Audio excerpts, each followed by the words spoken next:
ॐ नमः सिद्धेभ्यः।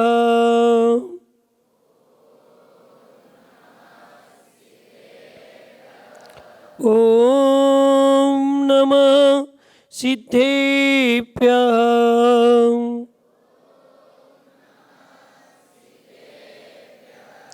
ॐ नमः सिद्धेभ्यः।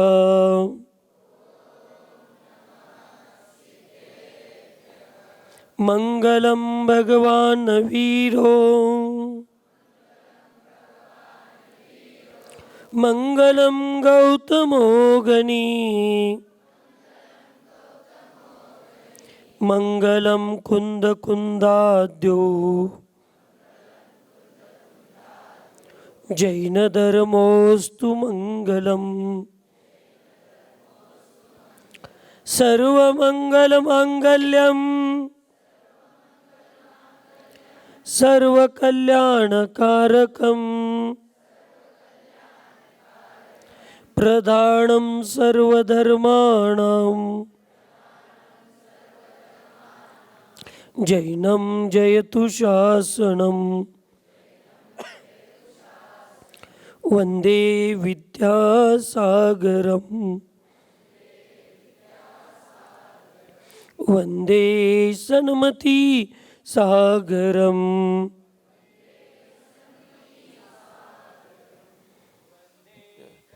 प्रभु सागरम। दोन्ही हात वर करून जयकारा द्यायचा आहे। जय लो पंच परमेष्ठी भगवान की, अहिंसामय विश्व धर्म की, सिद्धांत शास्त्र की, चारित्र चक्रवर्ती 20वीं सदी के प्रथमाचार्य शांति सागर जी महाराज की, संत शिरोमणि आचार्य गुरुवर विद्यासागर जी महाराज की, गुरुदेव समंत भद्र जी महामुनि राज की, शांत मूर्ति वात्सल रत्नाकर आचार्य गुरुवर सन्मति सागर जी महाराज की, 3 कम 9 करोड़ महामुनि राजों की। जय बोलो आचार्य गुरुवर 108 चंद्रप्रभु सागर मुनि महाराज की, समस्त मुनि आरिका संघ की। सत्वी मैत्रीम गुणीषु प्रमोदम क्लिष्टेषु जीवेषु कृपापरत्वं माध्यस्थभावं विपरीतवृत्तौ सदा ममात्मा विदधातु देव, सदा ममात्मा विदधातु देव। विश्वातील सर्व प्राणीमात्रांच्या सोबत माझे मैत्रीभाव राहू देत। आपल्यापेक्षा गुणी व ज्ञानीजनांच्या प्रती आदर प्रमोदभाव राहू दे। दुःखी कष्टी जीवांच्या प्रती वात्सल्य करुणाभाव राहू दे व विपरीत विचारांच्या स्थानी माध्यस्थ समताभाव राहू दे, अशी मंगलमय भावना जिनेंद्र भगवंतांच्या चरणी करून उपस्थित सद्धर्म भवे जीव। प्रथमतः मार्ग ठरला पाहिजे, मगच त्याच्यावर मार्गदर्शन होऊ शकतं। आपल्याला मार्ग माहीत नसतात आणि बहुतांशी ठिकाणी ज्या मार्गाचं मार्गदर्शन करायला लोक असतात त्यांना त्या मार्गाचा अनुभव नसतो आणि अशा व्यवस्थेमध्ये आजपर्यंत जग चालत आलेलं आहे। पण मगाशी मी यातले काही प्रश्न बघत होतो भद्रायन पुस्तकातील, आणि माझी श्रद्धाच मूल आपल्या गुरुदेवांच्या कार्याप्रसंगी सेवेप्रसंगी असल्यामुळं बहुतांशी आत्ता वाचल्यानंतर माझ्या हे चिंतनात आलं की त्यांच्या आणि माझ्या विचारामध्ये थोडीफार साम्यता थोडीफार तरी आहे। शेवटी पहाड असतो आणि त्या पहाडावर चढणारी पायरी पायरीच असते। आपण पायरीचं काम करायचं आहे, आपण कधी पहाड व्हायचा प्रयत्न करायचा नसतो।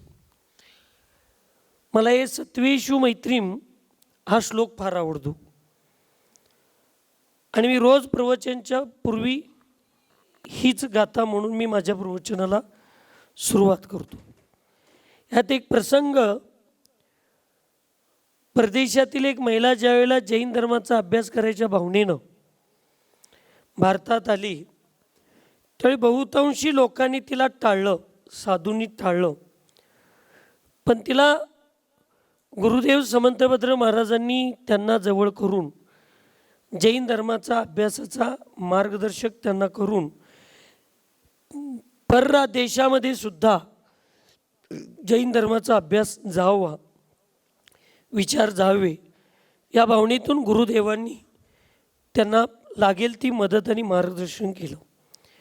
मी नाव घेत नाही, पण आपल्यातल्याच काही मासिकातील अत्यंत पुढले 1 महिन्याचे 4-4, 5-5 पानाचे टीकात्मक लेख आले की समंतभद्र महाराजांनी असं केलं, समंतभद्र महाराजांनी तसं केलं.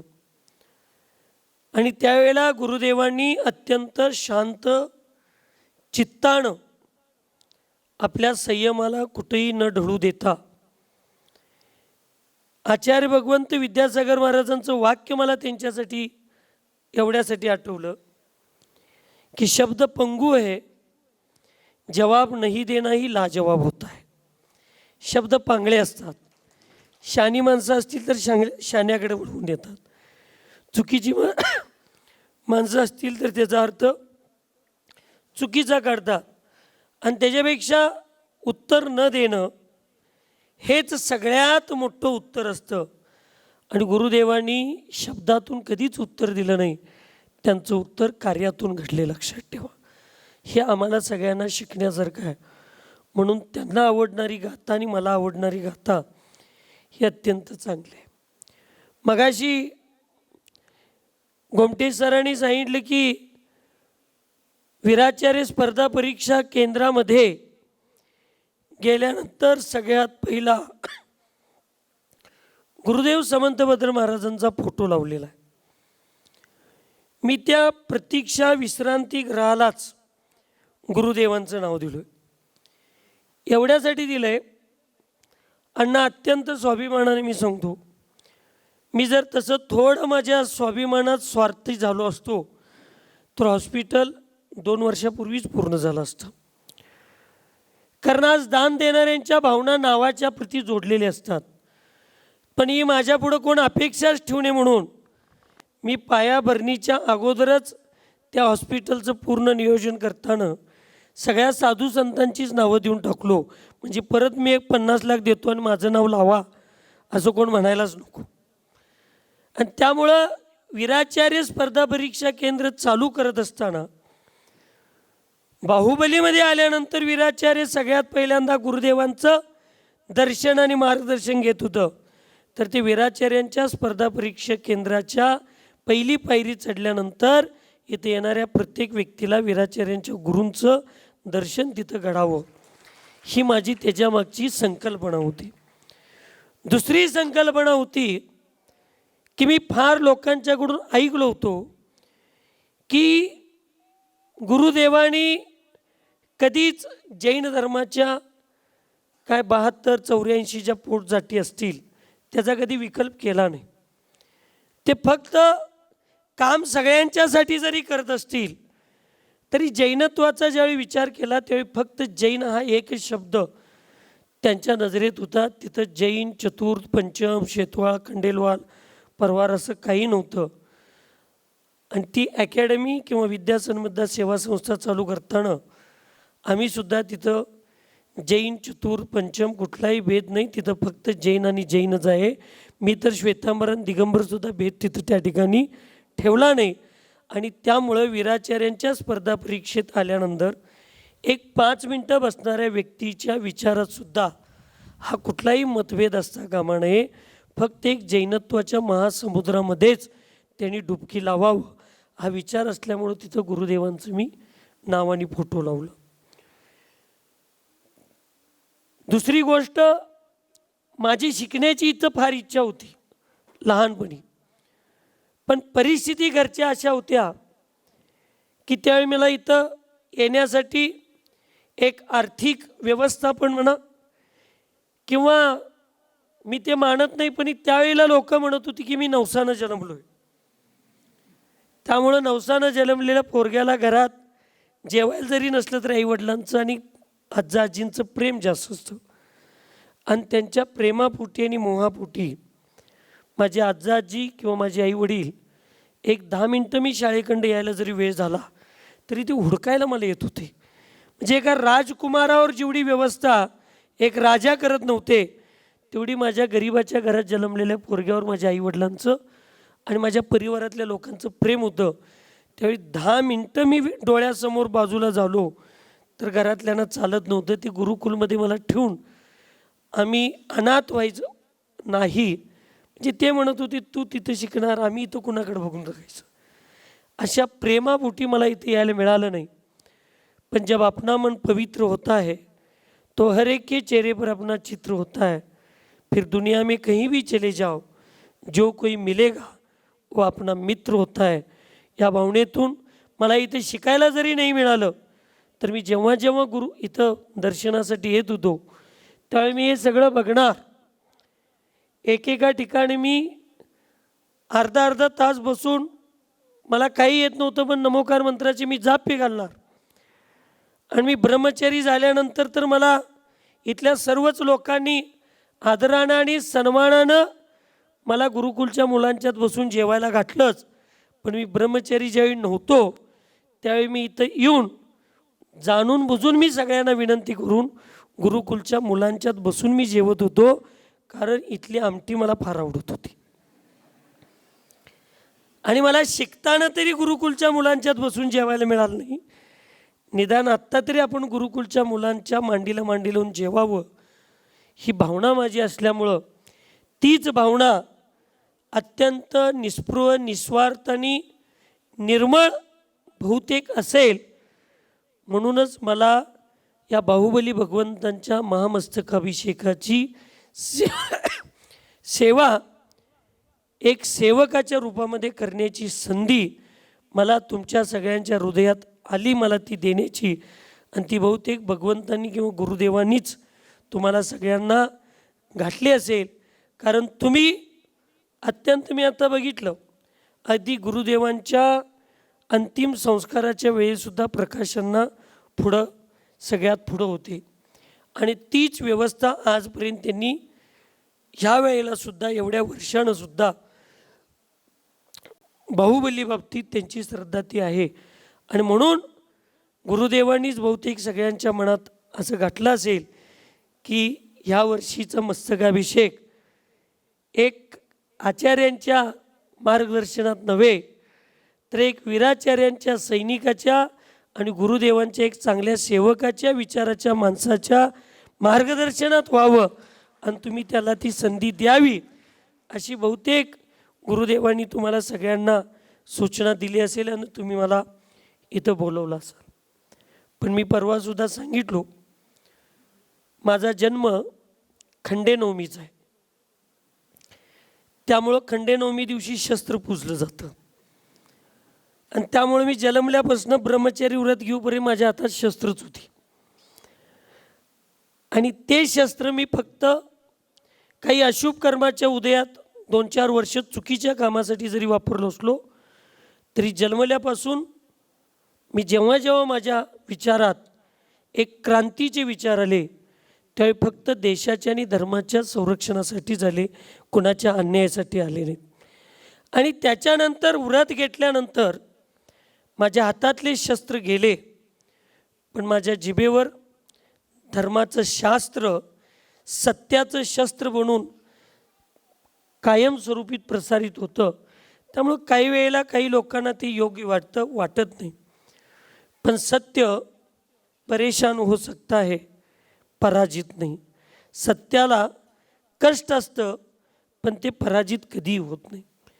त्यामुळं आपण जीवन जगत असताना काल परवा दिवशीच्या सकाळच्या स्वाध्यायात मरणकंडिकेमध्ये एक शब्द आलतं, वाक्य आलती, गाथा आलती की स्वतःच्या परिवारासाठी आणि स्वतःच्या जीवनासाठी जगणारी लोक हजारो असू शकतात पण इतरांच्या सुखासाठी, सन्मानासाठी आणि इतरांच्या आनंदासाठी जगणारी लोक कुठंतर एकच असतात आणि त्याच्यामध्ये आपलं नाव लागण्याची भूमिका असली पाहिजे. आणि गुरुदेवांनी आणि वीराचार्यांनी ह्या दोघांचेच विचार इथं एवढे प्रबळ आहेत. कारण वीराचार्य आणि विद्यानंदी आचार्य भगवंत हे दोघं नसते तर समंत भद्र महाराजांना या बाहुबलीला सुरक्षित ठेवण्यासाठी काही जो मधला काळ कठीणाईचा गेला 81, 82, 83चा तो सहजासहजी शक्य नव्हता. पण हे एक वीराचार्य आणि एक विद्यानंदजी महाराजजी या दोघांची इतकी मोठी साथ गुरुदेवांना होती. हे दोन म्हणजे गुरुदेवांचे पाय आणि दोन हात होते आणि त्यामुळे ही आपलं क्षेत्र सुरक्षित राहिलं. जो लोकांचं चांगलं करण्याचा प्रयत्न करतो त्याला चांगलं नक्की मिळतं. तुम्ही दुसऱ्यांना चंदनाचं लाकूड द्यायचा प्रयत्न करा, तुमच्या हातातनं चंदनाचं लाकूड सुटेल पण त्याचा सुगंध कधी सुटणार नाही. तुम्ही दुसऱ्यांना काट्याचं बाबळीचं काट्याची काठी द्यायला गेला, तुमच्या हातातनं ती काठी सुटेल पण त्याच्या टोचलेल्या वेदना तुमच्या हातातनं फार वेळेपर्यंत निघणार नाहीत. आम्ही लोकांना जे देतो ते आम्हाला मिळत असतं. आपल्याला तुम्ही तर संसारी लोक आहे, आम्ही ठीक आहे, आम्हाला प्रपंच नाहीत, बायका नाहीत, पोरं नाहीत, काय नाहीत, पण आम्ही आमच्या जीवनामध्ये तुमच्यापेक्षा मोठा संसारी मी स्वतःला समजतो. कारण एक आईचा त्याग केलो मला जगामध्ये हजारो आया मिळाल्या. 4 बहिणींचा 6 बहिणींचा त्याग केलो मला लाखो भगिनी मिळा लागल्या. आणि वीराचार्यांच्या विचारानं मी प्रेरित असल्यामुळं वीराचार्य बाबासाहेब कृष्णोरी सर म्हणत होते मी कुठं ब्रह्मचारी आहे, वीर सेवा दलची 15,000 मुलं ही सगळी माझी मुलंच आहेत, त्यामुळं माझं कुटुंब सगळ्यात मोठं आहे.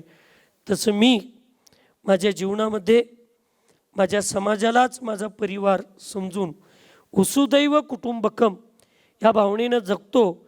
त्यामुळे हा समाजाचा सगळा जो व्यवस्थापनेचा जो भाग आहे तो माझा कुटुंबाचा भाग आहे असं समजतो. त्यामुळं तुम्हाला तर एक घर, एक नवरा, एक बायको, 2-4 मुलांची जबाबदारी असू शकते. साधूंना तर सगळ्या समाजाची जबाबदारी असते. त्यामुळं जरी तुमच्या जीवनात प्रापंचिक विषयाची कर्तव्याची जबाबदारी जरी तुमच्याकडे असली तर तुमचा प्रपंच, तुमचं कुटुंब आज चांगलं चालण्याच्या मागं हे विद्यापीठ, हे गुरुकुल आणि ह्या गुरुकुलाला आणि विद्यापीठाला निर्माण करणारे गुरुदेव समंत भद्र महाराजांचा मोठा वरदहस्त आहे. हे तुम्हाला कुणालाही विसरून चालणारं नाही. कारण आज तुम्ही जे ज्ञानदान करता आणि त्या ज्ञानदानाच्या निमित्तानं तुम्हाला जो थोडाफार काय मानधनाचा मोबदला, थोडाफारच मी म्हणतो कारण ज्ञानाची किंमत करता येत नाही, त्या मोबदल्याच्या जीवावरच तुम्ही तुमचं जीवन सुखी समाधानी ठेवा लागलाय. आणि आज तुमच्या मुलांना तुम्ही अत्यंत सक्षम बनवण्याचा प्रयत्न जे करताय त्याला कुठं ना कुठंतरी ही संस्था आणि गुरुदेवांचं डायरेक्ट तुम्हाला कनेक्शन आहे. त्यामुळं माझं प्रामाणिक मत आहे, मी फार काय विद्वान नाही, फार शहाणा नाही, पण तुमच्या जीवनातल्या 2 गोष्टी तुम्हाला मी सांगतो आणि माझ्या वाणीला विराम देतो. तुम्ही शिक्षक आहात, शिक्षण क्षेत्रामध्ये गणित हा अत्यंत प्रभावी विषय आहे. विज्ञान हे अत्यंत त्याच्यापेक्षाही प्रभावी विषय आहे. आणि विज्ञानामध्ये फक्त सूत्र चालतात, गणितामध्ये फक्त सूत्र चालतात. सूत्र कळलं तर पुस्तक कळतं असं म्हणतात. त्यामुळे मी आज तुमच्यापुढं सूत्र रूपात मार्गदर्शन करणार आहे. आणि या सूत्राला तुम्ही समजावून घेतला तर महामस्तकाभिषेकचं पुस्तक तयार करण्यामध्ये तुम्हाला कुठलाही अडथळा येणार नाही असं मला वाटतं. गणितामध्ये प्रामुख्यानं बेरीज, वजाबाकी, गुणाकार आणि भागाकार हे 4 विषय असतात. जीवन एक गणित आहे लक्षात ठेवा, आणि त्याचं उत्तर शांती आणि समाधान आहे. आणि त्या गणितामध्ये उत्तर बरोबर असेल पण सोडवण्याची पद्धत जर चुकीची असेल तर मार्क मिळतात का? मला माहीत नाही म्हणून विचारलो, कारण मी शाळेत कधी फार बसलो नाही. सांगा जरा जोरानं. आता तुम्ही शिक्षक नाही, आता विद्यार्थी आहे. आता शिक्षक सोडा तुमचं गुण, सांगा मिळते? सोडवण्याची पद्धत बरोबर आहे, पण उत्तर जरी चुकलं तरी 5 पैकी 2 तरी मार्क मिळतात. म्हणजे मार्क खालच्या उत्तरापेक्षा सोडवण्याच्या पद्धतीला असतात. तुम्ही हे महामस्तकाभिषेकचं जे गणित आहे ते अत्यंत गणित सोडवत असताना सद्गुणांची बेरीज, आळस आणि दुर्गुणांची वजाबाकी, संयमाचा गुणाकार आणि महत्त्वाकांक्षा आणि ईर्षेचा भागाकार जर तुम्ही आम्ही सगळ्यांनी जर केला तर अत्यंत ऐतिहासिक महामस्तकाभिषेकच्या गणिताचं उत्तर तुम्हाला आम्हाला मिळाल्याशिवाय राहणार आणि ते आम्हाला तुम्हाला करावं लागेल. निदान जानेवारी 2027च्या 26 जानेवारीचा झेंडा फडकूपर्यंत, म्हणजे महामस्तकाभिषेक झाल्यानंतर परत एक अर्धा दिवस तरी तुमच्या आमच्या जीवनातला आळसाचा वजाबाकी झाली पाहिजे, उत्साहाची बेरीज झाली पाहिजे, श्रद्धेची आणि समतेचा गुणाकार झाला पाहिजे आणि फक्त महत्त्वाकांक्षेचा भागाकार झाला पाहिजे. कारण वीराचार्य बाबासाहेब कृष्णोरी सर सांगत होते, मिळल ते खातं, पडल ते काम करतो आणि कोण काय बोलतो त्याला शांत ऐकून घेतो. हे 3 गुण ज्याच्यामध्ये असतात तो चांगला कार्यकर्ता असतो. आणि मी आचार्य नाही, तुम्ही शिक्षक नाहीत, अण्णा आमदार नाहीत, कोणी नाहीत. आपण फक्त बाहुबली भगवंतांचे शिष्य, भक्त आणि गुरुदेवांचे शिष्य आणि वीराचार्यांचे सैनिक, हे 3च नाती आपल्यात आता उतरवायचे आहेत आणि आपल्याला हे महामस्तकाभिषेक पूर्ण करण्याचा प्रयत्न करायचा आहे. तुमच्या घरामध्ये पाहुणे येतात, पाहुणे आल्यानंतर तुम्ही त्यांची सौभाग्यवती महिला असेल तर तिची ओटी भरता आणि ती ओटी भरल्यानंतर ती सौभाग्यवती महिला तिच्या पदरामध्ये बसलेल्या तुमच्या गव्हाची ओटी जी असते त्या ओटीतले 5 बोटामध्ये जेवढे मावेल तेवढे गहू घेते आणि परत तुमच्या सुपामध्ये, तुमच्या परातीमध्ये किंवा तुमच्या पदरामध्ये ती सोडते. याचं कारण काय? याचं कारण एकच आहे की ते पदरामध्येच ओटी भरण्याचं कारण आहे की पदर हे सौभाग्यवती स्त्रीच्या लांबून ओळखण्याचं लक्षण आहे. काठपदराची साडी ही सौभाग्यवती महिलेचं लक्षण आहे आणि पदर हे चारित्र्याचं लक्षण आहे. दुःशासनानं साडीला कुठल्या हात घातला नव्हता, साडीच्या पदराला हात द्रौपदीच्या घातला होता, म्हणजे चारित्र्याला हात घातला होता. पदर हे चारित्र्याचं आणि सौभाग्यवतीचं लक्षण असतं.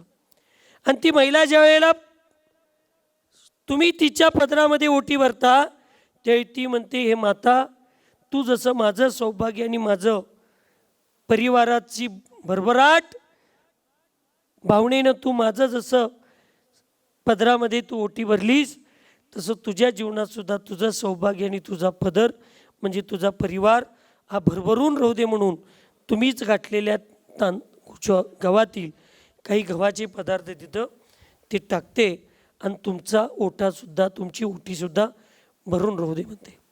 आज तुमची ओटी पूर्ण भरलेली आहे, ती फक्त तुमच्या आईवडिलांच्या संस्कारामुळं आणि गुरुदेवांच्या उपकारामुळं आहे.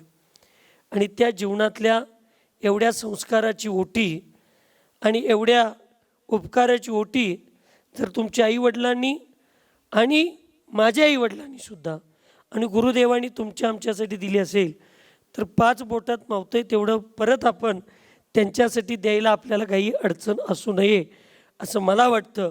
त्यामुळे एवढं मोठं आयुष्य आपल्या आईवडिलांनी दिलं, त्यातला थोडा वेळ आपण सेवक म्हणून एक लक्षात ठेवा, ह्या संस्थेचे शिक्षक म्हणून तुम्ही केला तर तुम्ही नोकरी केलाय, तुम्ही कर्तृत्व करायला लागलाय. पण आज मी जिथं उभा आहे त्याच्यामध्ये माझ्या गुरुदेवांचा फार मोठा सहभाग आहे. म्हणून तुम्ही अंतरंगातनं ज्यावेळी करचिला त्यावेळी तुम्ही सेवक होचिला आणि सेवकालाच पुण्याचं, नोकराला दक्षिणा मिळत असतो आणि सेवकाला पुण्य मिळत असतं. तुम्हाला दक्षिणा पाहिजे, समेत मामाला विचारलो नाही मी, तुम्हाला विचारायला लागलो. हां, तुम्हाला दक्षिणा पाहिजे काय पुण्य पाहिजे? पुण्य पाहिजे तर तुम्ही आम्ही सेवक म्हणून हे काम करणं फार अत्यंत गरजेचं आहे. गुरुदेवांनी अत्यंत विशाल साम्राज्य तुमच्या आमच्यासाठी करून ठेवलेलं आहे. आणि नियमानं जो आंब्याचं झाड लावतो आजा, त्याला आंबा खायला मिळत नाही, आंबा त्याचा मुलगा किंवा नातूच खात असतो. गुरुदेवाने एवढं सगळं कष्टातून उभा केलं आणि ज्यावेळी सुख आणि आनंद भोगायची वेळ आली त्यावेळी ते आपल्यातून निघून गेले. कारण जी कार्यकर्ते, सेवक आणि प्रामाणिक लोक महापुरुष असतात ते स्वतःच्या कर्तृत्वाला कधीही कर्तव्य समजून काम करत असतात, कर्तृत्व म्हणून नाही. इथे एक पत्र मी वाचलो गुरुदेवांचं. त्या पत्रात लिहिलेलं होतं की माझ्या समाधीच्या वेळेला फक्त संलेखनाच्या सेवेला 4-5च लोक ठेवा. फार मोठं काम आहे, लक्षात ठेवा. केलेलं साम्राज्य दुसऱ्याला द्यायचं आणि निस्पृह होऊन निर्ग्रंथ मुनी होऊन मरण साधायचं, हे फक्त भाव ज्ञान ज्याच्याकडे असतं अशाच मुनी महाराजांना ते साध्य आहे. बाकी तुम्हाला सगळं आता जगात काय चाललं माहिती आहे. त्याच्या खाली एक वेळ वाक्य होतं की आपल्या या हॉलच्या बाजूलाच माझ्या शरीराचे अंतिम संस्कार करा. एवढ्यासाठी अंतिम संस्कार करा की मिरवणूक काढण्याची वेळ येऊ नये आणि त्याच्यासाठी खर्चसुद्धा होता कामा नये. म्हणजे मी एवढं साम्राज्य तयार केलो पण त्यातले एक हलगेवाल्याला 5 रुपयेसुद्धा त्यावेळेला जाऊ नयेत. ते 5 रुपयेसुद्धा माझ्या गुरुकुलच्या विद्यार्थ्यांच्यासाठीच लागलं पाहिजेत. एवढी अत्यंत निस्पृह भावना ती व्यक्ती मरतानासुद्धा केली, म्हणून ती व्यक्ती महापुरुषाच्या श्रेणीमध्ये जाऊन बसली. मग गुरुदेवांनी एवढं निस्पृहतेनं करत असताना, आपण कोणतेही काम करत असताना किती निस्पृहतेनं केलं पाहिजे.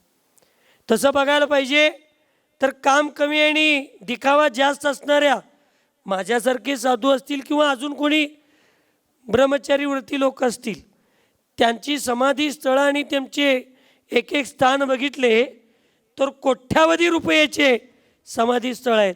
पण गुरुदेवांनी खाली तिथे लिहिलं की माझ्या समाधीच्या ठिकाणी छत्रीसुद्धा तुम्ही तयार करू नका. हे एक माझ्या मनात शंका होती, बाहुबलीवाले असं का करतात? एवढं सगळं करायला लागले आणि गुरुदेवांची चांगली छत्री का केली नाही? तर गुरुदेवांनी स्वतःच्या छत्रीसाठी सुद्धा 5 रुपये समाजाचे खर्च व्हावेत असं त्यांना वाटलं नाही. हे अत्यंत निस्पृहतेचं लक्षण आहे. आणि मग मला असं वाटलं हे सगळं 2 दिवस वाचत असताना हे सगळं की कुठं ना कुठं तरी माझे आणि गुरुदेवांचे पूर्वभावातले संस्कार असतील. आणि यदाकदाचित मी ह्या भावात जरी गुरुकुलात इथं शिकलो नसलो तरी माझा मागला भूतकाळातला जो पर्याय आहे ते कुठं तर गुरुदेवांच्या सानिध्यात कुठंतरी असेल आणि इथंच मरून मी बहुतेक इथंच जन्मलो असेल. म्हणून माझ्या विचारात सुद्धा एवढी संस्था मोठी करत असताना कधी कुठं माझं नाव लावावं. माझ्यासाठी चिकित्सालयात नवे वीराचार्य स्पर्धा परीक्षा केंद्रामध्ये झोपायला सुद्धा 5,000 रुपयेचं दिवाण मी अजूनपर्यंत आणलेलं नाही.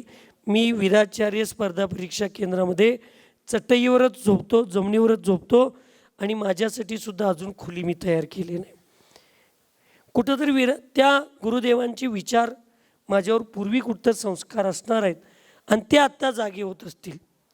म्हणून इथल्या सर्व शिक्षकांना, शिक्षिकांना, माझ्या सर्व गुरुकुलच्या विद्यार्थ्यांना, माझ्या हे सर्व सहकारी, कारण मी इथं कार्यकर्ता म्हणून आलो आहे त्यामुळे माझे सगळे सहकारी आहेत, सगळ्यांना माझी एक अत्यंत तळमळीची, कळकळीची विनंती आहे की अर्थशास्त्र विषय तुम्ही शिकवत असताना अत्यंत कमी साधनांच्या मध्ये, कमी वेळेमध्ये, कमी पैशामध्ये उत्कृष्ट म्हणजे जास्तीत जास्त काम करण्याची जी भूमिका असते त्याला अर्थशास्त्र म्हणतात, ते शिकवलं जातं. आणि ते अर्थशास्त्र तुम्ही आजपर्यंत जे शाळेत शिकवलं आहे त्याच अर्थशास्त्राचा सूत्राचा फॉर्म्युला तुम्ही आम्ही सगळ्यांनी जर या महामस्तकाभिषेकमध्ये जर आपण उपयोगात आणला, एक अर्थशास्त्राचं सूत्र, एक गणितातील सूत्र आणि एक नागरिक शास्त्रातील सूत्र लोकांनी लोकांच्यासाठी लोकांच्या मार्फत चालवलेलं शासन म्हणजे लोकशासन, तसं गुरुदेवांच्या सेवकांनी गुरुदेवांच्या सेवकांच्यासाठी आणि गुरुदेवांच्या सेवकांच्या मार्फत चालवलेली संस्था म्हणजे बाहुबली संस्था, हे ब्रीद वाक्य आपण सगळ्यांनी या समाजाला एकदा दाखवण्याची आणि ती करण्याची एक चांगली संधी इथं आहे. गुरुदेवांनी हे साम्राज्य करत असताना बोलक्या भिंतींच्या माध्यमातून तुम्हाला आम्हाला फार चांगलं मार्गदर्शन करून गेलेत. ते समजावून घेण्याची आवश्यकता आहे. कारण एक बाप होता, तो आपल्या मुलांना सांगणार की बाबांनो गोड गोड खावा, आयुष्यात येऊन कधी कडू खाऊ नका, गोड खावा. आजूबाजूच्या गावामध्ये आपल्याला एक एक घरं असली पाहिजेत आणि शेताकडं जाताना सावलीत जावा आणि शेताकडे येताना सावलीत या. मार्गदर्शन शेवटच्या 6 महिन्यात केले आणि ते वडील स्वर्गवास झाले. मुलं अत्यंत प्रामाणिक आणि आज्ञाधारी होती. वडिलांची 12वी झाली आणि मुलांनी वडिलांच्या आदेशाला पालन करायचं ठरवलं आणि रोज पंचपक्वान्न करून खायला लागले. शेताकडं घरापासून शेतापर्यंत मंडप मारला, कारण वडिलांनी सांगितलं सावलीत जायचं आहे आणि सावलीत यायचं आहे. आणि आजूबाजूच्या 2-4 गावातनी मोठी मोठी घरं विकत घेतली आणि वडिलांनी साठवलेला पैसा सगळा संपला. यांना खायाची पंचायत झाली आणि वडिलांनी असं कसं चुकीचा उपदेश दिला म्हणले. मग एक कल्लाप्पा नावाडे दादांच्यासारखा एक चांगला मित्र त्यांच्या वडिलांचा होता, जे चांगले मार्गदर्शन करणार होते. त्या मुलांना वाटलं आता आपलं सगळं संपलं आहे, आमच्या वडिलांनी नेमकं असं आम्हाला का सांगितलं. ह्याचं खरं सूत्र ते आवाडे दादांच्यासारख्या आमच्या वडिलांच्या मित्राला माहीत असणार आहे. आपण जाऊया म्हटले आणि त्यांना विचारूया. दादांचंही वय झालं तरी त्यांनी आपल्या मित्राच्या मुलाला त्यांनी ओळखले. दादांचं किती जरी वय झालं असलं तर त्यांना बाहुबली आणि धर्म ह्या 2 गोष्टी कधी विसरले नाहीत. ते राजकारणातल्या काही गोष्टी विसरलेत. बरं आहे काय खरं आहे काय खोटं आहे अण्णा सांगतील. राजकारणातल्या काही गोष्टी विसरले, राजकीय काही लोकांना ते आता विसरलेत. पण अजून आमच्या पुढं आलं की चंद्रपूर सागर महाराज की जय म्हणल्याशिवाय त्यांनी बोलत नाहीत. म्हणजे धर्माला साधूंना परवा दिवशी माझ्याकडं 15 दिवसापूर्वी भेटायला आले आणि आत व्हीलचेअर घेऊन आल्यानंतर अजून त्या दरवाजात आहेत तवरकाच नारळ आणखी रे नारळ आणखी रे, म्हणजे अजून माझ्यापासून 50 फूट लांब आहेत. तोपर्यंत त्यांनी गुरूंना नारळ चढवायचं आहे हे त्यांच्या लक्षात. म्हणून चांगल्या लोकांची चुकीच्या गोष्टींची विस्मृती झाली तर चालते, पण ती लोक चांगल्या गोष्टीची विस्मृती कधी करत नाहीत, कारण त्यांच्या जीवनावर धर्माचा आणि गुरुदेव समंतभद्र महाराजांनी बाहुबलीचा फार मोठा प्रभाव आहे. त्यामुळे ते शेवटपर्यंत कधीही विसरणार नाहीत याची मला खात्री आहे. म्हणून ते त्यांच्यासारख्या माणसाकडे गेले आणि विचारले हे काय भानगड आहे. आता मी हे तुम्हाला सांगतो, ते काम आपल्याला आता येणाऱ्या 8 महिन्यात 7 महिन्यात आपल्याला करायचं आहे. त्यांनी सांगितलं, आपल्या वडिलांनी सांगितलेली 3 गोष्टी. दादाने विचारले मग तुम्ही काय केला. त्यांनी सगळं सांगितलं. दादा डोकीला हात लावले आणि सांगितले बाबांनो तुमच्या वडिलांचा आदर्श सगळे जग घेतं आहे, मार्गदर्शन घ्यायला येत होते, सगळ्या जगाने तुमच्या वडिलांचं ऐकून चांगलं करून घेतले आणि तुम्ही काय करायला लागला. मग काय सांगितले आमच्या वडिलांनी. त्यांनी सांगितलं गोड गोड खावा, म्हणजे जे मिळेल जे तुमच्यासमोर येईल त्याला गोड मानून खावा, म्हणजे तुमच्या आयुष्यात कधी उपाशी राहण्याची वेळ येणार नाही. दुसरी गोष्ट सांगितलं सावलीत शेताकडे जावा आणि सावलीत शेताकडे या. याचा अर्थ दिवस उजळायच्या अगोदर शेतात जाऊन काम करायला लागा आणि दिवस मावळल्यावर शेताकडे या. म्हणजे दिवसभर एवढं कष्ट करा की संध्याकाळी घराकडे आल्यानंतर कुठं चौकात बसून गावाची मापं काढण्यापेक्षा गप अंथरुणात झोपलेलं बरं. म्हणजे तुमच्या आयुष्यात कधी तुम्हाला चुकीचा मार्ग लागणार नाही. तुम्ही मंडपच घालून टाकला. बरं, ही एक आमची चूक झाली. आणि मग आता आजूबाजूच्या गावातली एक एक घरं बांधा, घरं आपली असली पाहिजेत. ह्याचा अर्थ काय? तर त्यांनी सांगितलं, जे मगाशी बेडगे सरांनी सांगितलं, गुरुदेवांनी पत्र लिहून प्रत्येक गावागावात म्हणजे आजूबाजूच्या गावातनी घरं असावेत. म्हणजे एक तरी प्रत्येक गावात आपलं घर असं असलं पाहिजे की आपल्या अडचणीला आपल्याला धावून पळत येऊन मदत करणारे असलं पाहिजे. घर असावं म्हणजे दगडा मातींचं नवं, माणसं निर्माण केलेली तिथं व्यवस्थापन असावं असं सांगितले. तुम्ही दगडाची आणि मातीची घरच विकत घेऊन ठेवला जा. मग त्यांच्या लक्षात आलं आपल्या काय मोठ्या चुका झाली. तसं गुरुदेवांनी या बोलक्या भिंतीतून तुम्हाला आम्हाला फार सांगितलं आहे. आत्तापर्यंत गुरुदेवांच्या मार्गदर्शनानं संस्थेचे सर्वच कार्यकर्ते, संचालक, ट्रस्टी, जुने स्नातक सगळेच अत्यंत गुरुदेवांच्या मार्गदर्शनात हे काम करत आला आहे. हे चांगलंच आहे, अत्यंत उत्कृष्ट आहे. पण आता मला तुम्हाला एवढंच सांगायचं आहे, जे असेल, जे मिळेल ते खायचं आहे, जे पडेल ते काम करायचं आहे. आणि गुरुदेवांनी सांगितल्याप्रमाणे प्रत्येक गावागावात एक नव्हे हजारो घरं आपल्याला आता निर्माण करायचे आहेत. या बाहुबलीची श्रद्धा असणारी लोक आपल्याला या बाहुबलीशी आणून जोडायचं आहे. म्हणून मी अत्यंत प्रामाणिकपणे सांगतो या ट्रस्टींच्या पुढं, तुम्ही एक प्रत्येक गावातला शिक्षक, एक शिक्षिका, एक शिक्षिकेनं 1 रुपये कमी गोळा करून आणला तर चालेल. पण तुम्ही 10 बायका तुमच्या गावातल्या इथं जोडला तर वास्तविक तुम्ही खऱ्या अर्थानं काम केलं. तुम्ही शिक्षकांनी 1 रुपये गोळा कमी करून आणला तर चालेल. पण तुमच्या प्रत्येक गावातली आजपर्यंत बाहुबलीला फक्त दर्शन करणारी पण सेवा भावनेत न जोडणारी 10 घरं ह्या क्षेत्राशी तुम्ही जोडला तर लक्षात ठेवा, बाहुबली भगवंतांचं महामस्तकाभिषेक, ज्या बाहुबली भगवंतांनी षटखंडाधिपती भरत चक्रवर्तीला जिंकल्यानंतर राज्य करायचं सोडून दीक्षा धारण केले, त्या बाहुबलींचा सगळ्यात मोठा वैराग्याचा मार्ग तुम्ही आम्ही धारण करून आपल्याला घरं, माणसं या बाहुबलीला आणून जोडायची आहेत. आणि एकदा घरं आणि माणसं जोडली की पैसा मागायची गरज नाही, पैसा आपोआप आपल्या या ठिकाणी येईल. आणि तेच तुम्ही आम्ही सगळ्यांनी मिळून या ठिकाणी काम करायचं आहे. आणि ते काम नक्कीच तुम्ही करशिला असा अत्यंत प्रामाणिक विश्वास आहे. कारण एक आई 100 शिक्षकांचं काम करते. मग जी 100 शिक्षकांचं काम करणारी एक आई इथं आहे, अशा शेकडो आई ह्या विद्यापीठामध्ये जर काम करत असतील तर तुम्ही किती शिक्षकांचं काम करू शकता हे तुम्ही सगळ्यांनी जाणून घ्या. म्हणून सूत्ररूपामध्ये तुमच्या पुढे मी प्रवचनाचं मार्गदर्शन केलो आहे.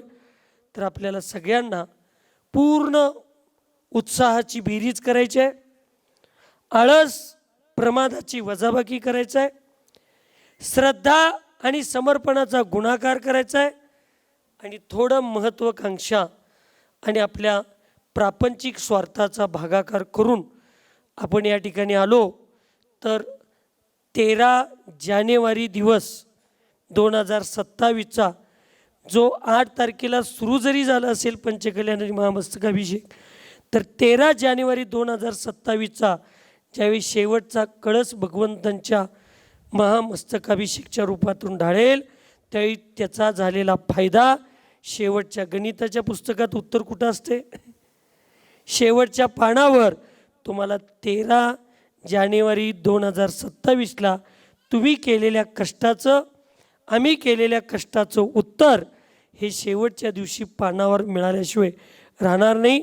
आणि ते उत्तर तुम्ही आम्ही सगळ्यांनी मिळून चांगलंच उत्तर, पैकीच्या पैकी मार्ग पाडणारे उत्तर तुम्ही आम्ही सगळ्यांनी करू, एवढीच मंगलमय भावना या ठिकाणी व्यक्त करतो.